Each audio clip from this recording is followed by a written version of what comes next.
Okay, I think we are actually live, oh, Malachi. Hello, Malachi. Can you hear Yes, me? yes, Mr. Rafael, I can hear you loud and clear. we we are live. We are Yes, we are live. I think we're already 1 minute gone. So if you are live, just okay. So I continue. think we should keep the conversation going. Yeah, good, good. You are live already, Oh, please. Shay, I thought you wanted to run some adverts first. Okay, Malachi, I think we should keep the conversation going just in case. Okay, all right, So, okay, that's so fair, what? sir.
Hello, good evening. Can anyone hear me? Yes, we can hear you loud and clear. Okay, Mr. Raphael, I think I'm getting feedback from a few of my contacts. Okay. I don't know, but I think we should reach out to Mr. Shea. I think we can just start off the conversation while others jump on the call because most of them are telling me they're just not hearing anything, or they don't even understand what is happening on the background or so. Yeah, I think So we should just discuss. Malachi, what do you think Microsoft has brought to the table with the purchase of OpenAI? I mean, you know how this all started. ChatGPT, Microsoft was yes, very fast. They because I'm sure that if Microsoft had not done that move, made that move, people like Google or even Facebook would have gone to yes. purchase a stake in ChatGPT, and which led to OpenAI. So, what do you think this means for us in Nigeria, especially the local people? Okay, talking from a place of my core, which is data analysis, I feel the coming of ChatGPT, which is also OpenAI, is simplifying workflow, like automating a lot of processes, like trying to make workflow simplified in the sense that there were some things that typically prior to this time that you may not be able to do, that you can just do at the click of a few seconds, and then maybe you could use the whole idea of drag and drop and use it on the interface to make your workflow very easy and simplified. So I believe um, the coming of AI, the collaboration of Microsoft and OpenAI would do a lot of good for people in different sectors. All Mm, right, whether it's in what do you call it, data analytics, data engineering, data science, and the like. So yeah, for us, my core, like I said, in for us in data analytics, mm. it's making workflow very very simplified, and we're getting a lot of, like I said, insights from your data, getting real-time analytics from your data. So it's huge, and I feel it's a welcome development. Yes. Awesome, awesome. So, from my own perspective, as someone that's working in the software space, I think that okay, let's for example, let's look at the problems that we have in Nigeria. I want to narrow it down. One of the biggest problems we'll have is farming. Okay, Yes. farmers Yes. farmers in the rural north or even in the south, they do not have help.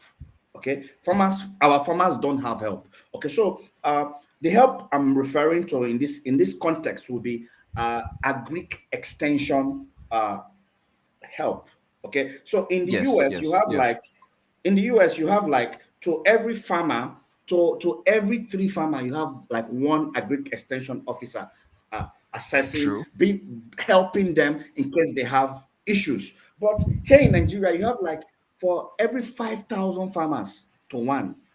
So me, I feel Yeah. that with what Microsoft has done, one can easily just build an application okay, in the sense of build an application and also incorporate it into oh, add AI capabilities into Yes. his Yes. application. So where this would really affect farmers is that uh, if you would agree with me, a lot of people in our country own a smartphone. Very So correct. a farmer that can farm like about 100 bag of maize, 100 bag of beans will definitely own a smartphone. So if this is incorporated into if you incorporate open AI into such an application, the farmer can just go and take a picture of the disease he's seeing on the crop, and just send to an app, for example. He will get an instant solution to the problem. Yes, that's very So, correct. and there are so many of these kind of scenarios that that can we can use open AI to solve. Okay, I think Shay is back. Shay, welcome back. Yeah. Um, can you hear me? Yes, we can hear you loud and Okay, clear, sir. sorry for that. Yeah, I had some internet issue here, and I like to thank Malachi and Raphael that stand for me.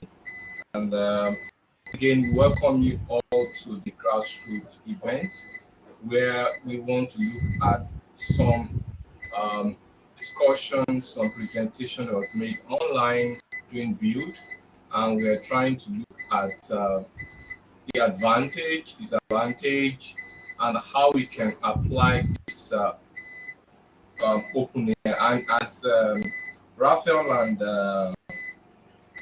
and Malaka have been discussing about the advantage of open AI, what we can get from it, what are the advantages we can pick from it. And that is the reason why we are here. We have a lot of panelists that are here that is going to do justice to that. But before we go ahead, we'd like to look at watch a video.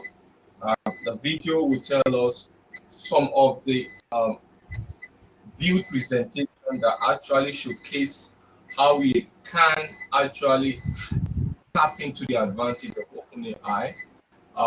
The CVP of AI was talking about OpenAI in specific, the advantage, what we can get from it, and how we can leverage on the solution generally. And that's why we are bringing back home video. And after watching that video, we want every panelist to try to look at ways by which we can derive advantage locally, especially looking at the context of the northern side. How do we deploy this kind of solution across that? I will be bringing the guests one after the other. But before then, I would like to play a video. The video is actually a presentation that was rendered in Seattle, and that was this year built, and how we can tap into it, and what are the advantage we can get from it. I will play the video now. My internet is sufficient. If not, Raphael, you just go to the storage of the video. You can just see the error of AI. In case my internet here could not play it, just help me to play from the side. But I'll try it out now. So I have pinged the video, uploading it. It will come up shortly.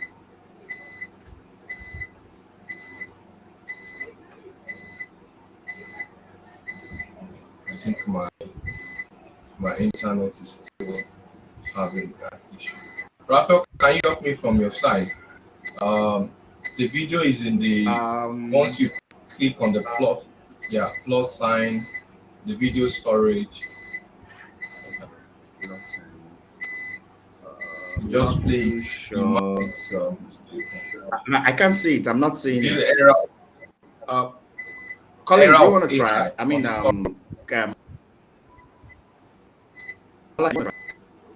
it's not uploaded. Mr. Shade, the video is not uploaded. Malaka, do you want to try? Uploaded it. If you go.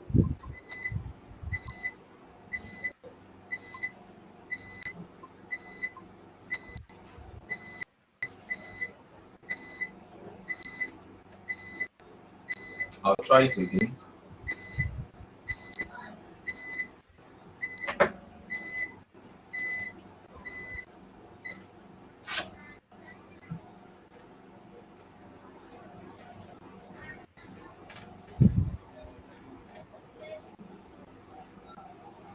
Okay, it's on now. Can you see? So we're gonna play the video right away. Then we are going to, afterward, we now bring all the panelists on the platform and try to discuss it.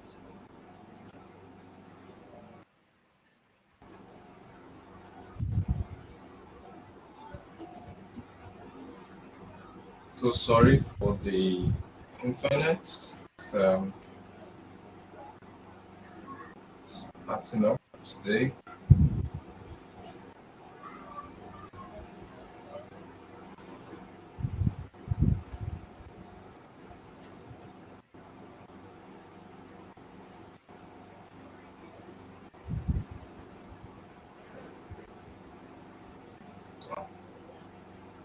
I'm still having an issue with the internet. Okay. While we look at that, we're going to play the video while we try to sort that. I'll try to introduce the guests. We have already Malachi and Raphael. Maybe they'll just introduce themselves. Then I'll bring in Colin, and I'll also bring one of the guests, Joshua. You just introduce yourself briefly, and you start off with the discussion while we wait for the video to upload and to run. So, Malachi, can you just introduce yourself? You can hear me. Okay. Good evening, everyone. I'm excited to be here. My name is Malachi Kasochum for David. I'm a data analyst. I work remotely with Cubicle in Dublin, Ireland. And then I also work as the team lead data analyst with Edutron Inc. Thank you very much. Okay. Raphael.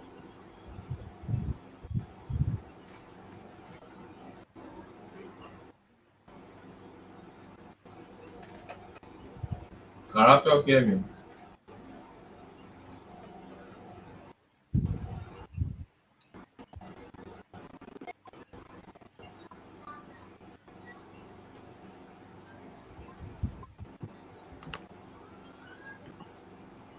Can you hear me?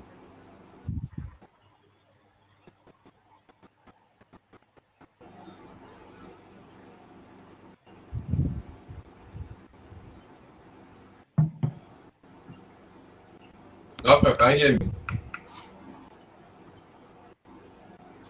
Okay. I can hear you loud and clear. Okay. Hello, Shay.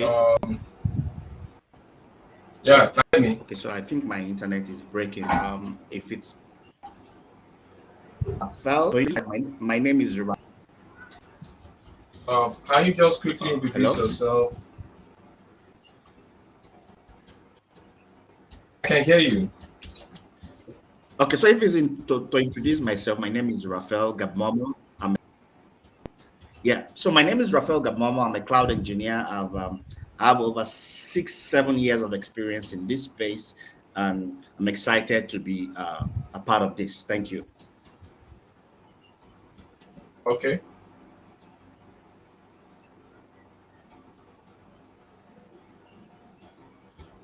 So we have others that will introduce themselves. Collins, can you just enable yourself and come on stage?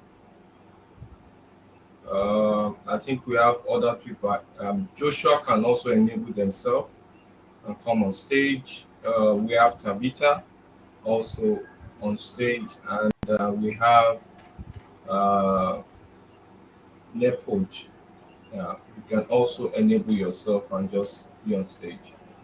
If you can just enable yourself, come on Okay, stage. so how do I do that? How do I enable myself? Can you all hear me? Yeah, Collins, we can hear you loud and clear. Okay. So I'm super delighted to join the call tonight. Um, my name is Collins Ajonia. I am a brand and marketing specialist.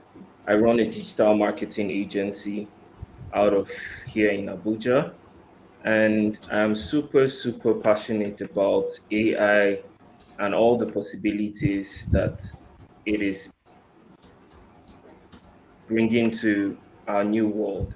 So I'm super to join this call.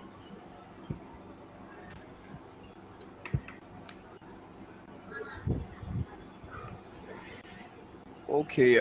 Please, can we all hear me? I don't know. Mr. Shei has just gone off again. So I don't know if anybody is off stage. Please, can you just introduce yourself? I don't know. Tabitha, Joshua. I can't see from the back They end though, need to but come. then They need to come you on need to come stage up. first. Yes, exactly, yeah. Inyipoji, please, if you're here, you can introduce yourself, and then we'll get started. Yes.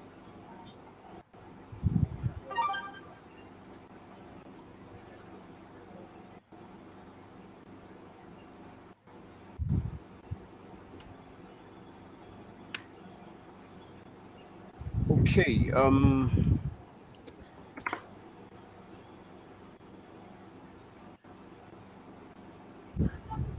Because I think we should just keep the conversation going. Okay, so first of all, we'll take it one by one. What is open AI? Does any one of us want to quickly go? What is open AI? What is ChatGPT? How did we get to where we are today? Then from there we can pick it up and see what it can do for us, or what it cannot do for us, how it adds to our ecosystem in Nigeria. Because at the end of the day, we are looking at how this is going to benefit us as Nigerians. Okay, and what are we going to do to make sure that more people get this knowledge, more people get enabled to get into this space. So I think those are the areas we should look at. So okay, we are a lot here. I think I've spoken. Who wants to go first? What is ChatGPT? What is OpenAI? Because there'll be a lot of people watching us that they might not have heard of these things before. So yeah, who wants to go?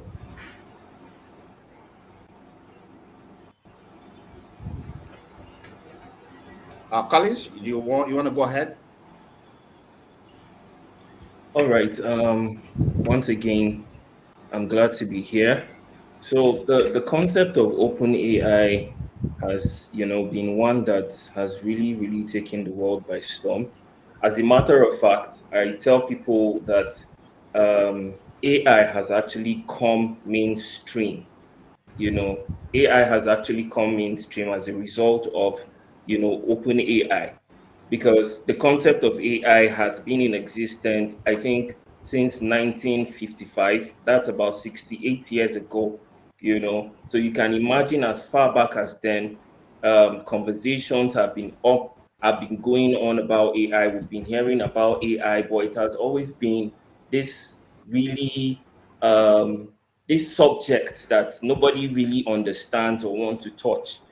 So when you see things like AI, people just feel like, okay, this is, we're having conversations about robots, and all of that.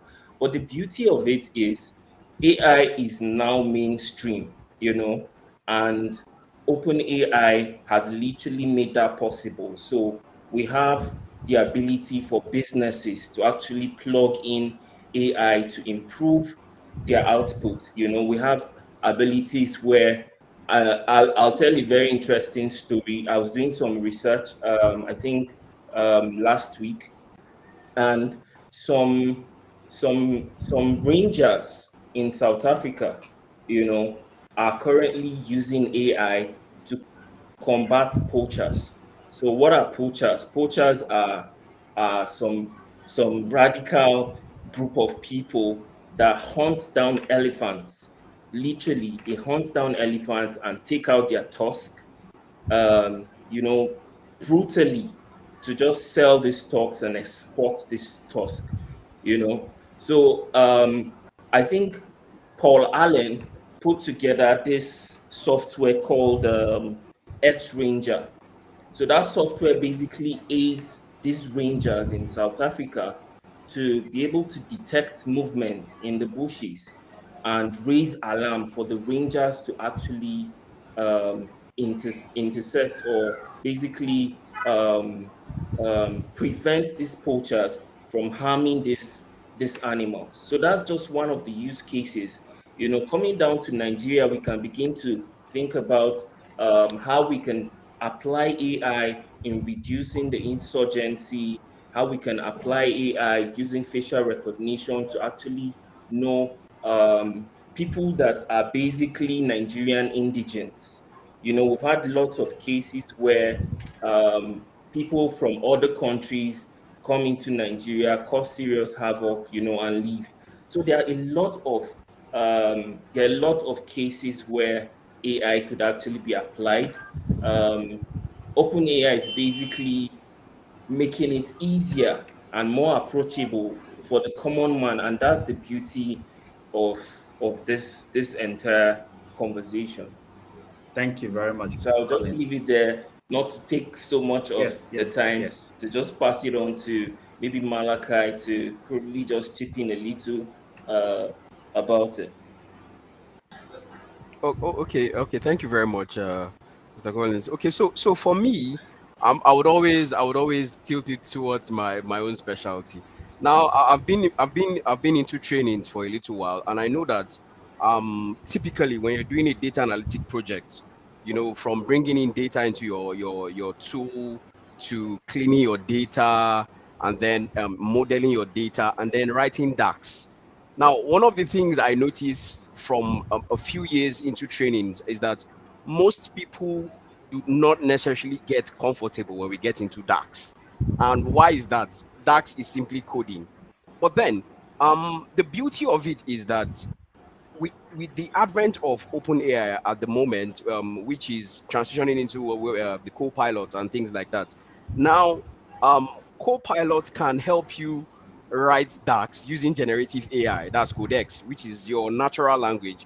So all you need to do is, in essence, write in English language, and then your co-pilot goes into your data model and brings out the code for you. You export that code, put it into your model, and then you run it. So is much more simplified, right? It makes, like I would always say, it makes workflow very, very easy for people to do. So yes, the coming of AI is here, and the truth is, we've heard things around how people would say that AI would be taking away jobs eventually and all that. But then I beg to differ, because one of the things I would always say is AI will not take away your job. AI would simplify it. It's the man that knows how to leverage on AI that will take away your job. Thank you very much. Thank you, Colin. So I think Shay said he's going to be playing the video soon. We have 3 minutes. NKJ, do you want to add anything within these 3 minutes so that we can, yeah, NKJ? Okay, good evening. Good Yeah, evening. good evening. Can anyone hear me? Yes, we Loud can hear and you clear. loud and clear. Okay, I'm Nipoji Kanijibarang, a Microsoft Learn Student Ambassador, and I'm also a mechanical engineering student.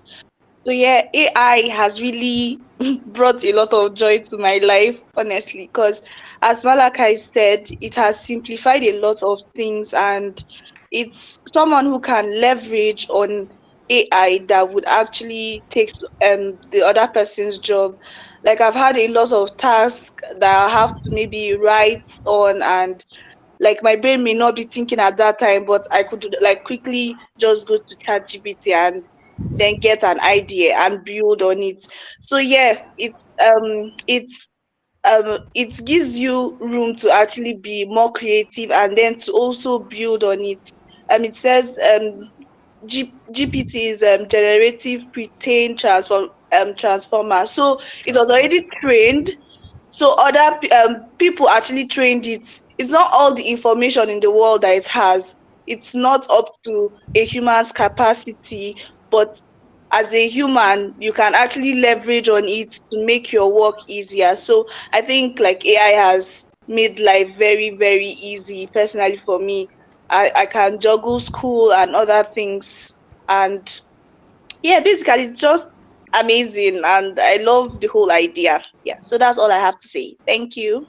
Thank you very much. So, ladies and gentlemen, as much as we have advantages, I'll hate to bust your bubble that there are a lot of disadvantages with this. Okay, so I don't know if Yeah. you guys have heard of this term before. Oops, the word just flew off from my head. But the singularity, yes, singularity. Singularity is that point where human beings become fully one with the machine. Okay, so there is this timeline that the people that are really driving this have given 2030, that in 2030 there is a particular guy. You can check him on Google. His name fell off my head too, but he's the current director of engineering for Google. His life work is on AI, AI how to make AI part of human being. That's his life work. He's currently the director of engineering in Google. So there are people that are really pushing this narrative that they want you and I in 2030 or a little bit beyond that to have machine in your body, and it's it really unites with your bloodstream. So even though it has a lot of benefits, I like to tell you that there's danger ahead. So before to wrap up this, uh, if you remember a few months back, Elon Musk was saying there needs to be a regulation on AI. Currently in the United Nations, there is this move. They are trying to build a regulation on it too, so that we do not go beyond what we are supposed to go. Thank you very much, Shay. I'd like to. Oh, Shay is not even here.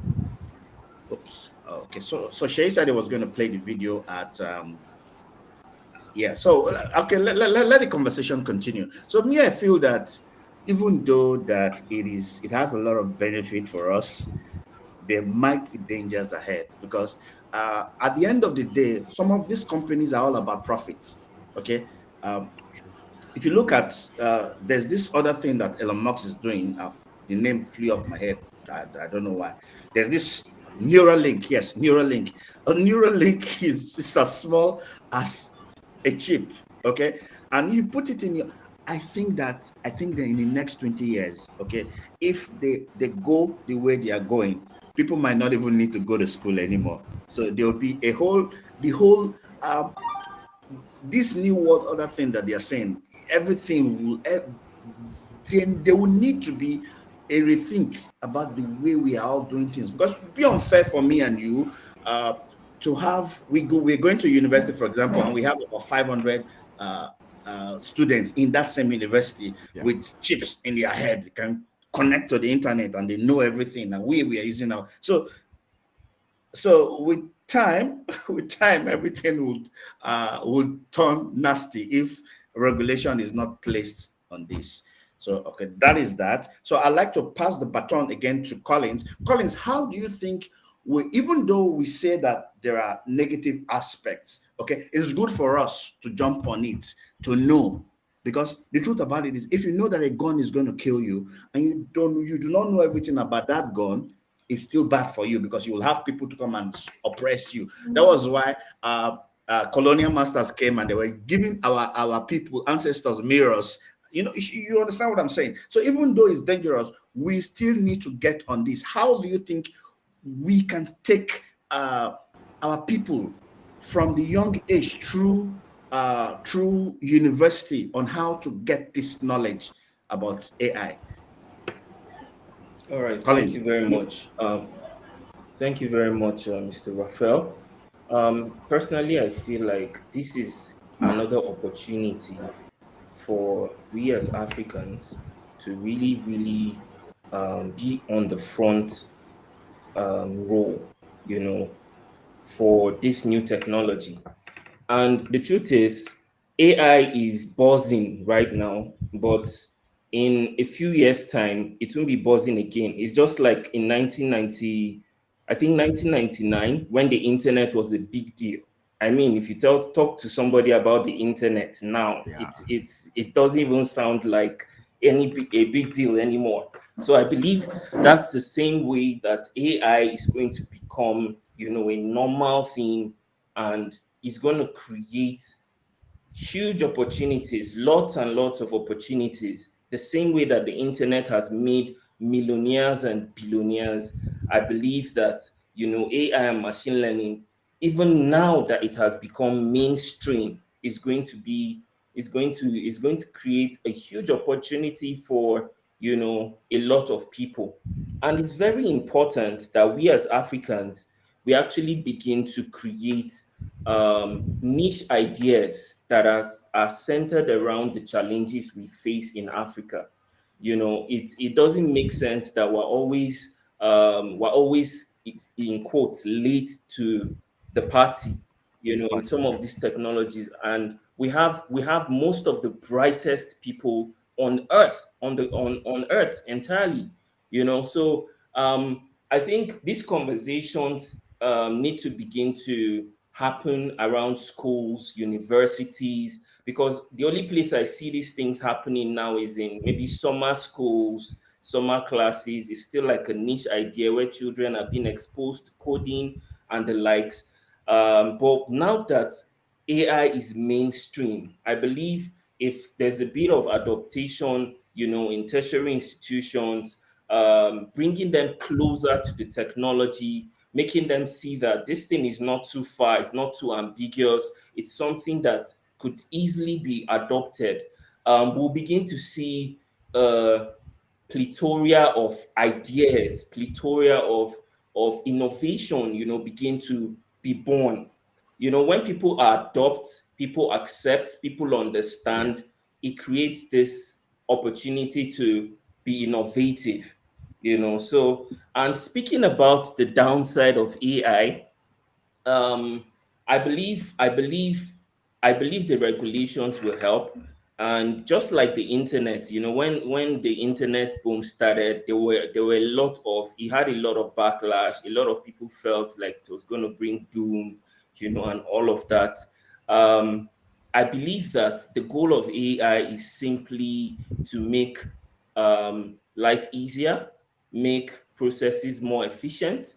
However, just like a matchstick, AI is a tool, right? And just like a matchstick that you could use to cook your food, you could also use it to burn down a house, right? So it depends on whose hand the tool is in at the end of the day. Because I've seen cases where hackers have used hackers have actually cloned people's voices and literally stolen from their family members. So imagine a scenario where you get a call from an AI pretending to say that your family member, maybe your son or your daughter, has been kidnapped and you have to send this amount of money. Otherwise, they're going to be killed. There have been several reports of cases like this where people have paid $10,000, people have paid $5,000, and then they get to call the school after making the payment, and their words are still in school. So there's a lot of ways that this thing could go wrong, but I'm putting my trust in these big companies that have actually aided to make this come mainstream, to actually regulate it to a level where it is not abused. So that's my take. Thank you very much. Thank you very much, Colin. So, like you mentioned, we use the abuse of AI. I remember during the campaigns for election. Okay, a very popular Twitter guy. I think his name is oh, I've forgotten his name. A very popular Reno Mockery. Yeah, Reno Mockery was like posting these doctored videos, and I had to tag him. I told him, this thing I can go through Open AI in Azure and do this thing within 10 minutes. I just need a sample of your voice. Why are you painting Peter Obi that Peter Obi said, I can do this thing? Or if you want me to prove it to you, send me your voice sample. I'll do something that would, you will see that this thing you are pushing around is fake. So AI can really do magic. Okay, then lastly, there was this person that I mentioned earlier that is championing singularity, and the guy is his life work, his life ambition. I was pulled into Google because of that. His name is Ray Kurzweil. So if you want to check him out, you can check him out. Ray Kurzweil. You can watch some of his video. That guy's life work is to make you and I, at the end of the day, turn to machine. Okay, so I want to push. So I think Mr. Shea is ready for the video. Yes. Sorry for the the internet wala and every other thing. So I am back now. I'll shoot the video and we'll just take another 10 minutes to discuss it. Then we'll close for today. Thank you very much. Yeah. All right.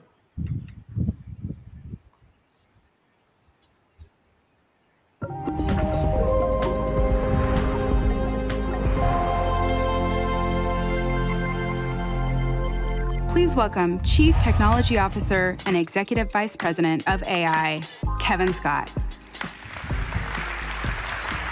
So that was an amazing video, and thank you, Satya, for sharing it. It really is inspiring to see this technology getting diffused so quickly and having a real positive impact across the globe, not just in the the urban innovation centers here in the United States and in the capitals of the industrialized world.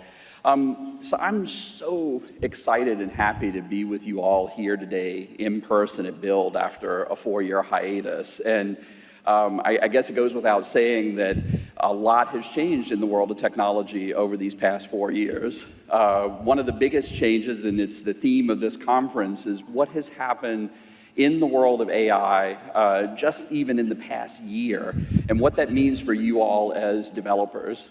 I wrote my first program as a developer in the early 80s when I was 11 years old, I think.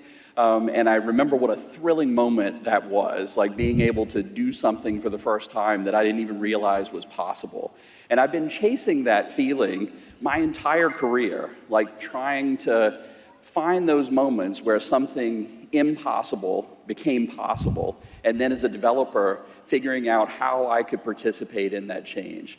And the thing that I can say that is like the most exciting thing in the world to me, maybe the most exciting time that I've experienced in my career, is what that power of AI is doing right now to help all of us have that moment, that ability to take something in our hands, to can anyone hear what was me? possible, what was impossible and becoming Yes, Mr. possible Rafael, I can now, hear you loud and then clear. going and doing something great with it.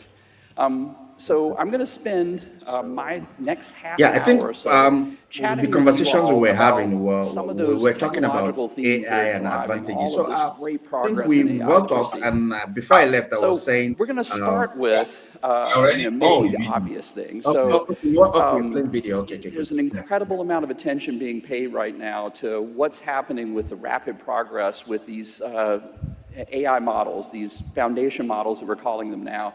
And in particular, like the rapid pace of innovation that's being driven by OpenAI in their partnership with Microsoft. We really are setting the pace of innovation in the field of AI right now.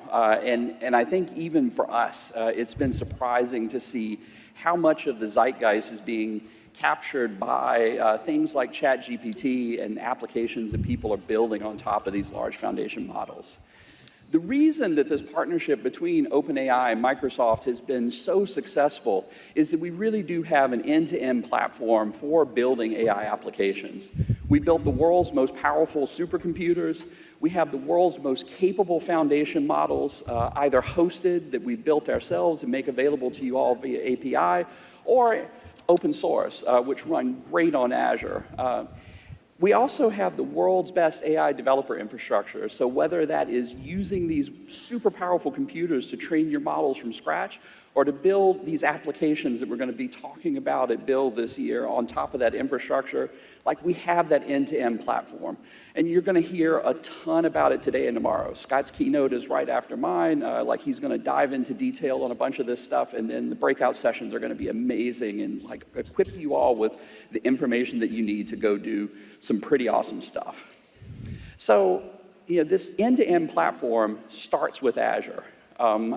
We really believe that Azure is the cloud for AI.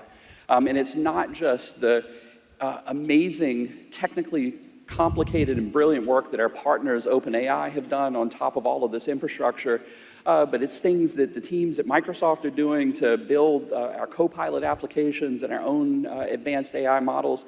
And it's also the things that our partners, some of you here in this room, are building on top of Azure, making Azure this amazing platform for doing the most ambitious flavors of AI in the world.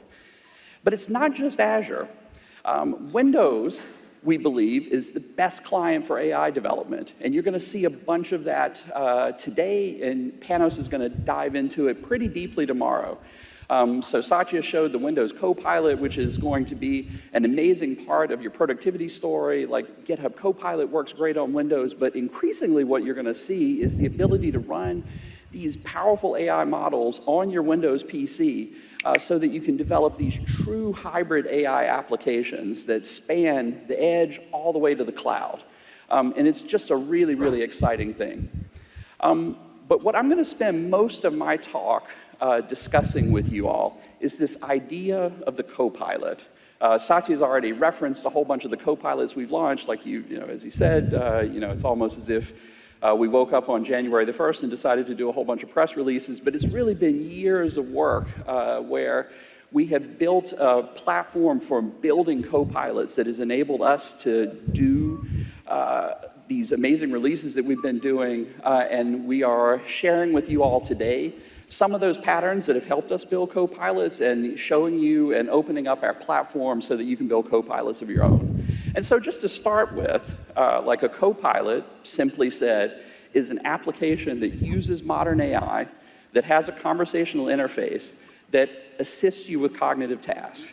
And we're going to talk a lot about what that means later. We believe that it must be an open ecosystem. So like one of the most important things that we believe is, even though like there are a whole bunch of co-pilots that Microsoft has built, that maybe the most interesting co-pilots that get built are by you all, using these powerful tools that you have, both on Azure, on Windows, and in the open source community.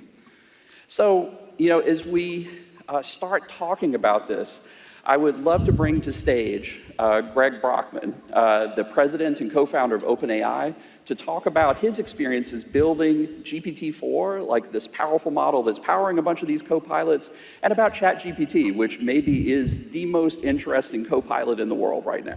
But that we're still productionizing. And I think that it'll just kind of change how these systems work and how they feel and kind of the kinds of applications that can be built on top of them. So I'm really excited to, if you also look back at kind of the history, that over the past couple of years, I think we did like a 70% price reduction 2 years ago. That basically this past year we did a 90% cost reduction, like a 10x cost drop. Like that's crazy, right? Crazy. And I think we're going to be able to do the same thing repeatedly with new models. And so GPT-4 right now, it's expensive. It's not fully available, but that's one of the things that I think will change. Yeah, and I think that is, a thing that I would want to leave everyone here in the room with is that, and it's what we say to all of the developers inside of Microsoft building on top of these things. Like what's expensive today won't be tomorrow because the progress there is so fantastic. So I think we've got time to squeeze one last thing in. So you've already dispensed a bunch of like really great advice for developers here in the room, but like maybe one more thing that you would leave the audience with. I think that in this field, the technology is clearly getting better and better.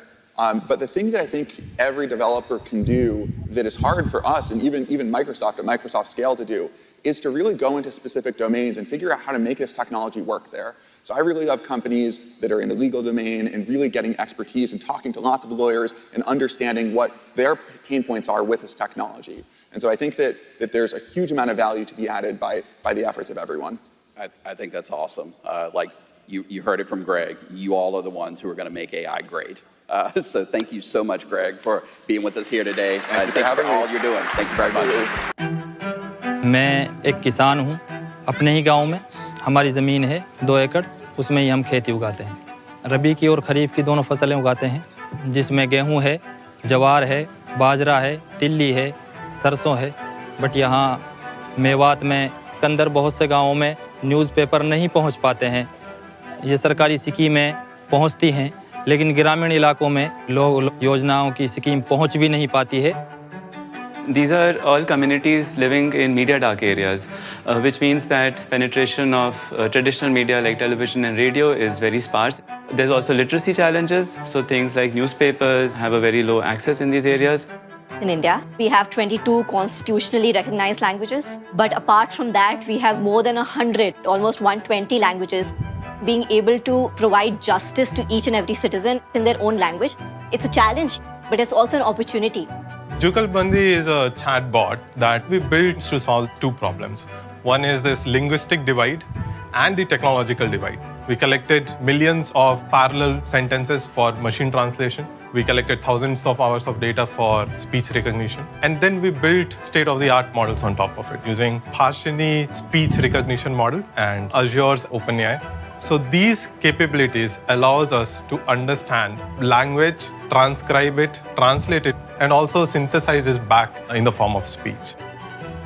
चाचा you जुगलबंदी है यहाँ पे हम लिख के भी और बोल के भी कुछ भी जो हमें स्कीम चाहिए सरकारी योजना है उनके बारे में जानकारी ले सका मैं किसान हूँ मुझे सरकारी योजना कैसे प्राप्त हुई मेरा नाम जुगलबंदी है मैं एक असिस्टेंट हूँ जो आपकी सरकारी योजना के बारे में जानने में और उसके लिए एनरोल करने में आपकी मदद करूँगी। तो वहाँ से हमें लिखित में भी और ऑडियो में भी दोनों तरीके से जवाब आया, और किस किस डॉक्यूमेंट्स की ज़रूरत पड़ती है और किस किस फॉर्म की ज़रूरत पड़ती है।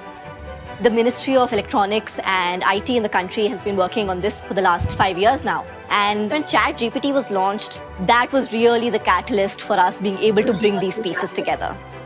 We've been able to categorize the diversity of India as an innovation opportunity. And if you're able to do that successfully, you're able to do it for the world.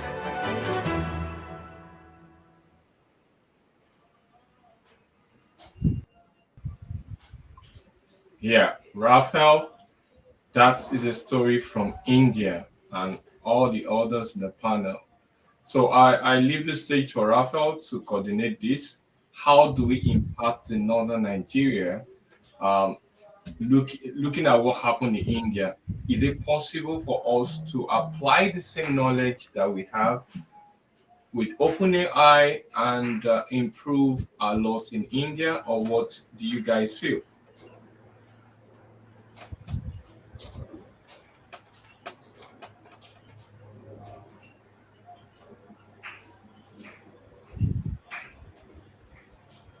Hello, can you hear me? Yes, I can hear you, sir. Okay, so the stage is open. You guys can just discuss on while I monitor if there's any question from the audience to add to this.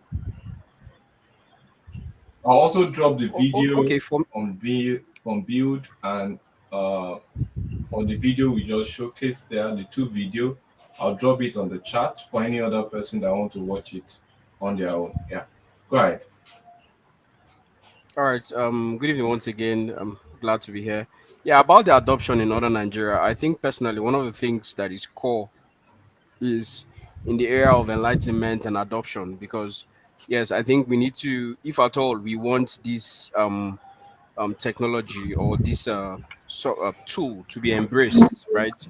I think we need to also look at um, reevaluating probably maybe our curriculum to build it around making people get to adopt some of these what do you call it now, tools at a very early age. I remember during my service year, I was privileged to teach geography then, and then I saw that towards the end of that particular text, I was going through the index of that textbook, and then I saw that currently in secondary school curriculum they're introducing GIS, that's Geographic Information Systems, and then artificial intelligence. And I was glad. I was really excited just seeing that. It shows that to a very large extent there's been a level of adoption, even from the government, to have been able to infuse that in the curriculum of secondary school students. So yes, it's very possible. But then I feel there needs to be collaboration from local players, collaboration from partner organizations, collaborations from government agencies too, and then we'll go do a lot of enlightenment campaign and then ensure that adoption is fully embraced. Yeah, thank you very much. Okay. Thank you, Malachi, for that insight. He's looking at getting it down from the grassroots, especially from where education starts. That can also give us a bridge to the adoption in Northern Nigeria. So I bring Collins on. What do you have watched the video, and that's an highlight from the AI manager for Microsoft, and this is the vision of Microsoft in terms of what they want to do to elevate the software, and the practical explanation is or practical implementation is what we saw in India. They were able to adopt a display of using variety of language, bringing home this language to innovation of the agri products. That means through WhatsApp, which we all know we are used to in Nigeria now. Once you have an Android phone, you'll be able to communicate. How do we adopt that so that every language, every translation will be done to allow Grassroot to be able to improve innovation in agric, in education, just as Malachi said, or any other field that you feel that we can look at. Yeah. All right, Colin. All right, thank you very much. Like we said in when we started this conversation, AI has brought a lot of opportunities, especially with the fact that, and it's very important that we don't take the back seat in Africa. But one thing I think is very critical is we need to, because it's very possible, or it's very common, among techies to be so infused, in their community. So one thing I think is very important is we need to start having interactions, outside our communities, right? And this would really help us understand, the core problems that we could begin to try to solve with AI, right? So interacting, with some of these farmers, for instance, like what are the core problems that are hampering your productivity, your yield, right? What are the core problems that are hampering, for instance, in Jos, we're commonly known for our tomato production, right? Optimize um, your yield at the end of the year with AI, right? Being able to detect certain diseases beforehand using predictive AI to know that, okay, at this particular time of the month, it is highly likely that this disease is going to come or is going to spread, among your yield. So I think we need to go back to the drawing board in various industries, whether it's agriculture, whether it's real estate, whether it's in business. We need to go back to the drawing board and begin to have these conversations. And one of the ways I think we can do that is by having open meetups like this, open meetups where we invite various stakeholders to just show them the possibilities of AI and how, other people in other continents or other countries are actually using it. Basically, bring it down to their level. Like I said, AI is mainstream now. So if we're able to have a number of case studies and have niche meetups, so we can have meetups that are centered on agriculture, bring in some farmers, just have these conversations one on one with them, talk about the problems, the challenges they are facing. I believe that would go a very long way in helping us create niche solutions that are tailored to the problems we face here in Nigeria. Thank you very Okay. much. Thank you, Collins. And that is a very important aspect of the direction. One, having open conversation. Two, being able to organize stakeholders. Now, and that kind of stakeholder is having a workshop through the community and trying to showcase what this can do. Because one thing we see in all this community outside the country, especially if you look at the Chinese government, Chinese implementation of technology has gone just like Malachi said. They brought it to the grassroots. They are able to inculcate into the educational system. They are able to bring it up to the point that even in most of our secondary school, what do we discuss? In China, they are discussing how to use AI, how to build robotic, how to make agriculture fine. I watched a video recently in Israel where you can actually, all this our husbandry was modified and innovated. Now, in the next few years, we'll be shocked that we might not be having all this Fulani S-man that we are fighting about primitively, because everything is being built by AI system, and they grow those cow product within few minutes. You have it already um, beaten down, cut to sizes, and it's already flowing to their machines.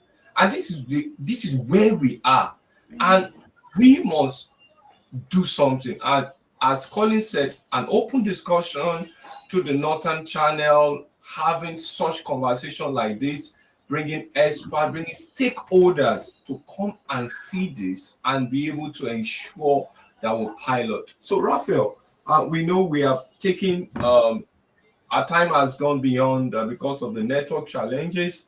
We're going to wrap soon. I want to apologize to everyone that have been having network issues, that have not been able to join and the likes. We hopeful that this video will be on YouTube. You can go back and watch it. But Raphael, what do you think about the video? This was implemented in India. India is just like every African country. Do you think you can implement such thing in the northern side, and what strategy do you use? Yeah. Of course. Like I was discussing with Malachi earlier in this event, I feel that not that I feel, I know, because I contacted an agency and I got a database, the figures of how many people are using Android phone in the country. A lot of people are using Android phones in the country. So typically, whether you like it or not, every household, no matter how poor, there's someone in the house that has an Android phone. So it's actually very possible to because a lot of these problems, okay, we are having is because people are not getting enough education, and you don't actually need to speak English to get educated. So That's so long it. as That's open it. AI That's is there, it can translate. Something can be translated to that particular locality of that Nigerian. It's possible. I feel that it's possible. Whatever was achieved in that video can be achieved even at a greater height. For me, I feel that our greatest problems in this country start with education. So even if they don't go to school, okay, there's a phone in the house. There should be programs that would help people know what is happening. If you are a tailor, okay, if you are a tailor, we can use OpenAI to do something for you that you can get better at your skill. If you're a farmer, like I mentioned earlier, there can be an agric extension app that will make you get help. Oh, assuming that you see a disease on your crop, you can take the picture and send to an app. It will translate what that disease is for you in your own local language, and it will bring you help how to solve that problem. So OpenAI can make this happen. Maybe you are seeing something in the river and you don't understand it. You can use an app to take the picture. It will tell you in your own local language what that thing is, and you will not go and drink that water and go and get river blindness, because you know that there's a place in the north, their water, they said that they don't live older than, I think, 40, and 80% of them are blind because of their practices. So I feel that with OpenAI, all these little problems that we're having can be solved. Thank you very much.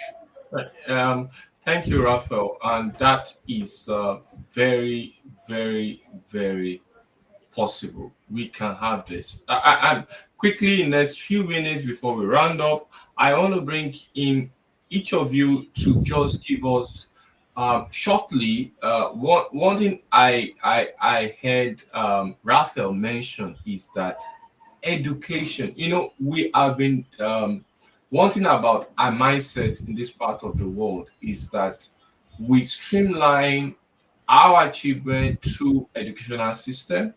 You go through the master degree, you get doctorate degree, and we know most of the technology being rolled out for us in this part of the world has been something that has been in the past.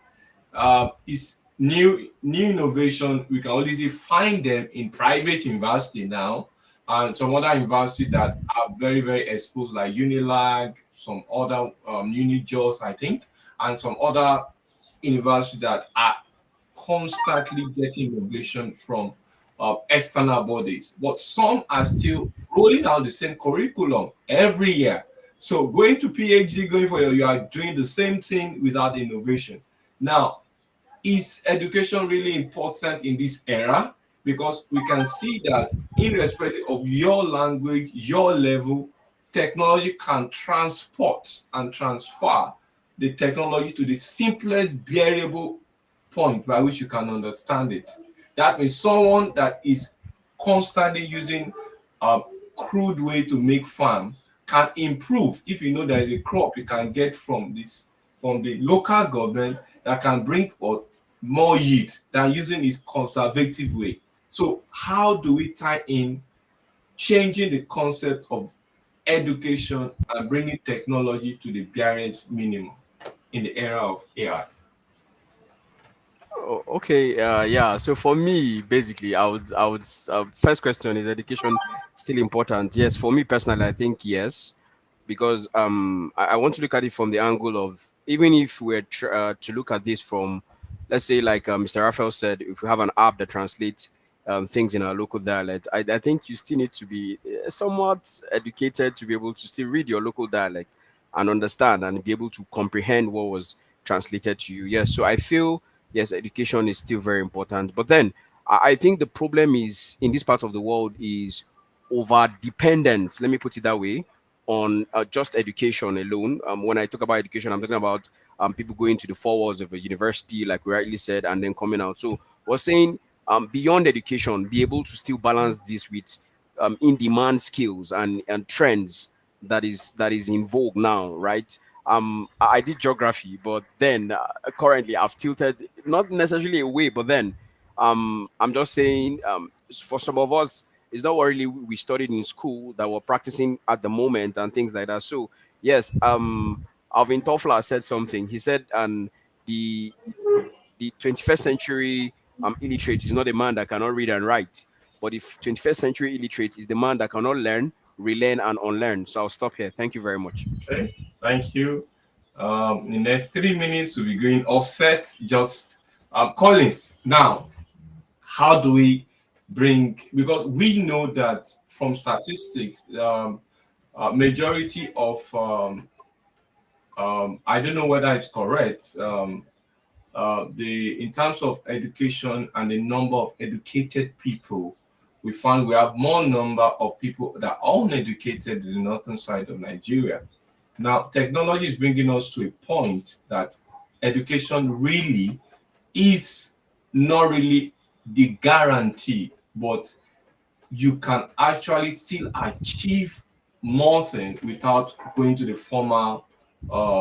If you have informal knowledge of technology, skilling, and the rest, you can still achieve it. So, what do you feel? How do we bring this home?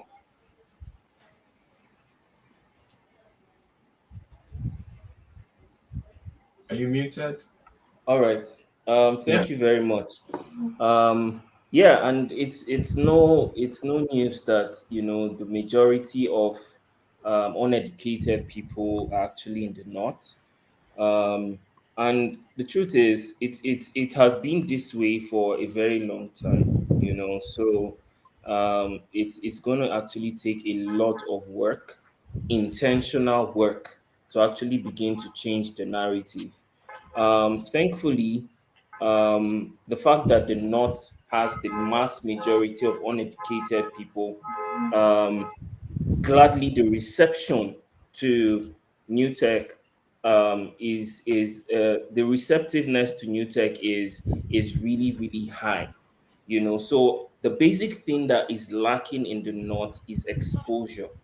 And I believe that when people begin to get exposed to some of these things, the adoption is going to be like wildfire, basically. So, what we just need to do is create this exposure, bring people to demystify this knowledge in a way that is able to be consumed and understood in the North. So there's a lot of intentionality that needs to go into this work, and it's going to take some time. However, we thank God because with the new technology, for instance, the whole conversations around the metaverse was still going to take at least the next 10 years for it to fully mature and fully form, right? But with AI, the concept of the metaverse is going to take at least 3 years now because with just typing basic prompts, you're able to create entire environments, as detailed as you want it, basically. So with technology and many players really coming on board to ensure that we take this exposure, we take this information to areas where it's not so, the conversation is not so common. I believe that would really begin to encourage people to come on the board with tech. And the truth is, formal knowledge, like Malachi said, is still very, very, very critical. It's still very, very important. But the truth is, a lot of people are beginning to hear things like school is scam, because you still see a lot of people in you see people that graduate with first class, working in places where you'll be shocked to even know. But just learning a skill in 2 months, in 3 months, you're already earning 3 times, 4 times what you could actually be earning, on a white collar job. So me, I'm a digital evangelist. I like to preach the conversations about skilling and acquiring digital skills. Back then the conversations was more around having a handwork, right? So they talk about learn how to sew, they talk about learn how to, having a handwork. Yeah. Now the conversation has changed now to having a digital skill, at least one digital skill in your portfolio. So I'm just going to leave that there. Thank you very much. Thank you very much. We are running out of time, and we want to apologize to all our viewers that we couldn't come online because of challenge with internet. However, the short dose we have from these panelists is something to take home with. Now, Raphael said it's all possible for us to change the course and the detail of the northern Nigeria if we can apply and expose ourselves. As Colin said, expose yourself. And Malachi said, learn, relearn, and don't. Education is still important, but don't leave it at that. Keep learning, keep relearning, and we have a question here. In view of high illiteracy rate in Nigeria, what options are available to assist the local illiterate man and woman towards adopting OpenAI in enhancing their farming activity? Now, this is from Olawoye Moses. Is sent in that question. Now, illiteracy is high, so I know we are off time. We have just 2 minutes. I give that to Raphael. Raphael, just in closing, how do we tackle local illiteracy, whether towards a man or woman? Oh, Raphael have dropped. And how do we tackle it and enhance adoption? Maybe any of you can just take it, whether it's Collins, whether it's Malachi. Can we just have both of you looking at this and saying for the last few minutes, we have illiteracy, one, we have the local illiterate man. How do we make them to be more adoptive in terms of farming too? Any solution in mind? That's what Moses is asking. All right. So Okay. okay, go ahead. Okay. Sorry. Go Okay. ahead. No, Go ahead. that's fine. Go ahead. Oh, okay. So I think it boils down to, for me, I think it boils down to virtually everything we'll be saying from the beginning of this conversation to about this time. How that first things first, we need to go back to the core, which is education, right? Try to bring in. Yeah, we're not denying the fact that as it is now, we're saying the North has this high percentage of illiteracy and all that. Yes, but then what is the way forward, right? So we're still saying, okay, adoption, enlightenment, and whatnot. So yeah, it still goes back to everything we've been saying. Yes, open AI is here to stay. Not just even the fact is it is here to stay with us. So the sooner we adopt, the better for us, and it makes our lives seamless and much more profitable, right? So it still goes back to most of the conversations we've been having. I think that's what I'll just say basically. Yeah, thank you. Yeah. Collins. All right. Personally, I feel the way we can actually begin to combat this is by introducing it subtly to tools that they are already familiar with. So, like the video we watched, I think I saw that solution being deployed on WhatsApp, if I'm On WhatsApp, correct. yes. So these are tools that these people are already familiar with. They have conversations on these tools. So rather than taking them completely out of the tools they're already used to, how about introducing it as an add-on to the tools they're already used to, right? That would make it easier. That would make it a In lot outside easier. I language, have personally taken, Yeah, is it I've in yeah, actually yeah. outside taken a language? course Yeah. that was completely text, right, on Telegram, and it was basic prompts, like you type A, you get the other feedback, you Yeah. type it, ask you a question, you get another feedback. It was literally a chat bot, right? And it was very interactive, it was very fun, it was highly valuable, right? So we can begin to think about building solutions that these people already use and are already familiar with. That way it is second nature to them, basically. So I'm just going to stop there. Thank you very much. Okay. Thank you, guys. We have we had a lot to tell, but we have a short time to go. And coupled with the network issue, I appreciate you all and every other person that joined but have to drop because of challenge of internet. We say thank you. And when next will come your way, the Grassroot Innovation Grassroot.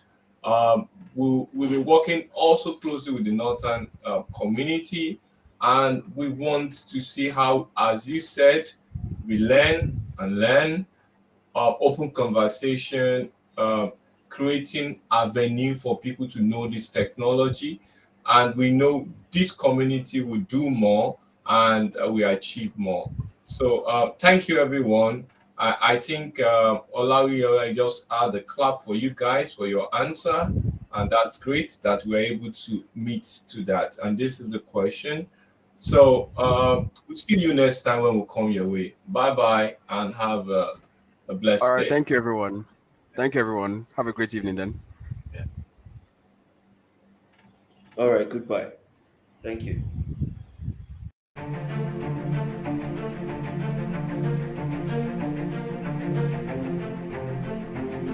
Welcome to the Pride of Symbols, a people driven by the passion for excellence and the courage to take on big challenges and see them through. With integrity of mind and systems, our words, structures, and processes are always dependable. We are proud of who we are, what we do, and what we stand for. Firm is our commitment to the vision to build a globally recognized distribution company and to become a key driver of trade revolution across Africa. We have been empowered to make products and services accessible, affordable, and usable across Africa by building an efficient distribution network, and to remain the market benchmark for dynamism, efficiency, and competitiveness. We are rulers. We provide order. With confidence, enthusiasm, and wit we speak. The vulnerable and voiceless we empower. This is me. This is TD Africa. We rule. We conquer. We are Simba.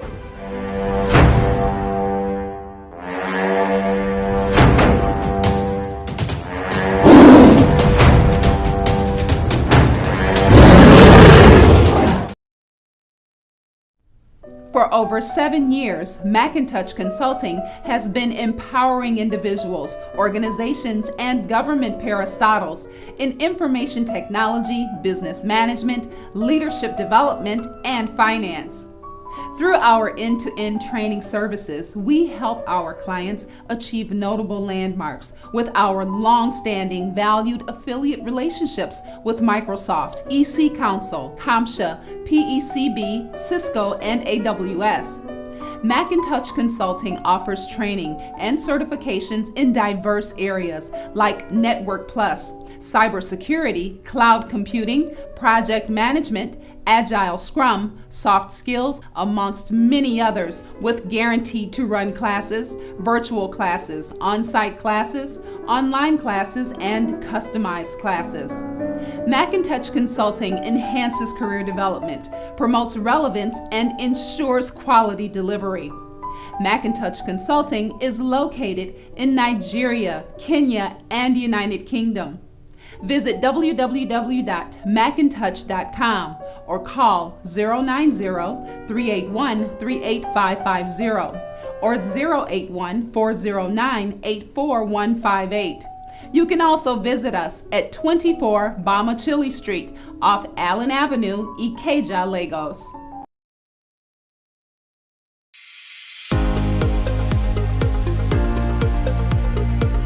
You have a learning goal, and we have just one job to help you achieve it and deliver at your convenience.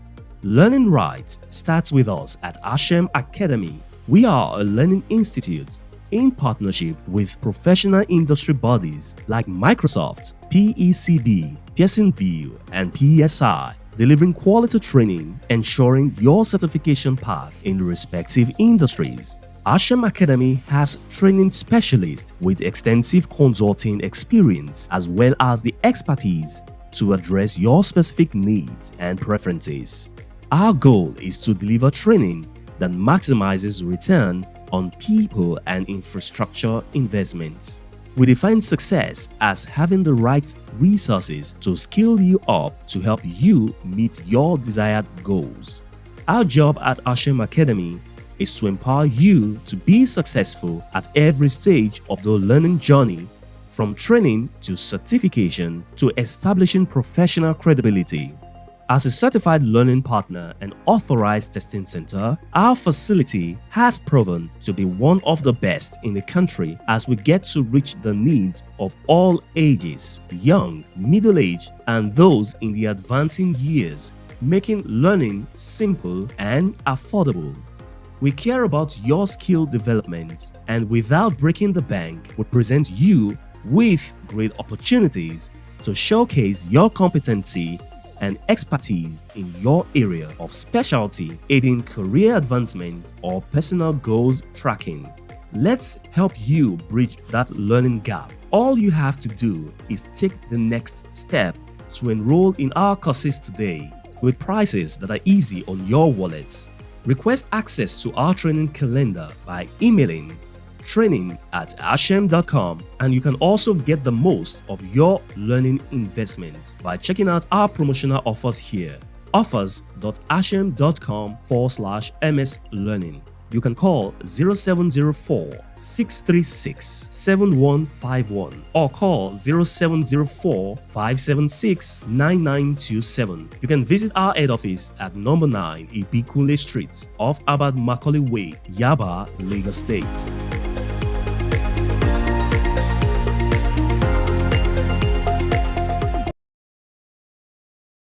Yomi Alarape, and I would like to tell you a bit about Rugby Business Solutions and Technologies. Rugby Business Solutions and Technologies has a vision to make the world a better place through technology, and that's what we live in and out as our culture. We start from Nigeria here. We have a crop of professionals who ensures that quality is ingrained in every service we offer. Definitely using IT technology to solve human problem and making life of everyone better. We do this across different verticals: healthcare, medical, oil and gas. I wait. It is time for you to transform your business, get the required insight, and take your business to the next level. You can give it a try by visiting our website at www.rugbysolutions.com/BSM.